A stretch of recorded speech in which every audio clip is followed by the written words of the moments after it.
প্রিয় দর্শক, চ্যানেল এসের পক্ষ থেকে আপনাদেরকে জানাচ্ছি শুভেচ্ছা ও অভিনন্দন।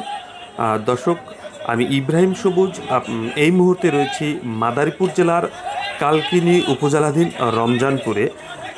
দর্শক, রমজানপুরের যে দক্ষিণ রমজানপুর চরপালরদি খেয়াঘাট রয়েছে, ঠিক আমার পিছনের যে জায়গাটি রয়েছে এই জায়গাটি হচ্ছে খেয়াঘাটের যে পথচারী চলাচলের যে পথ, সেই পথ, এই পথটি কিন্তু পাইচলে দিয়ে বন্ধ করা হয়েছে। দর্শক, নদীর ওই পারে যে জায়গাটি রয়েছে ওটি হচ্ছে বরিশাল জেলার যে গৌরদী উপজেলা, এবং আমার এই পাশে যে জায়গাটি রয়েছে এটি হচ্ছে মাদারীপুরের কালকিনি উপজেলার রমজানপুরের চরপালরদি খেয়াঘাট।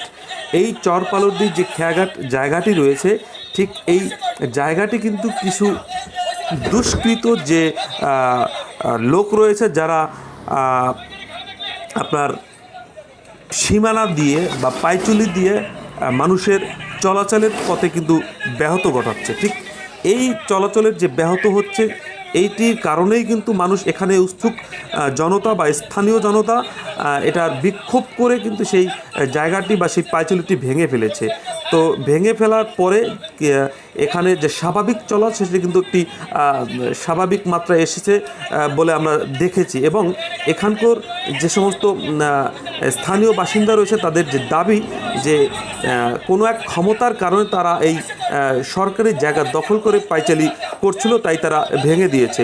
দর্শক, মাদারীপুরের যে কালকিনি উপজেলার রমজানপুর রয়েছে, সেই রমজানপুরের থেকে আমার কাছে এই ছিল সর্বশেষ তথ্য।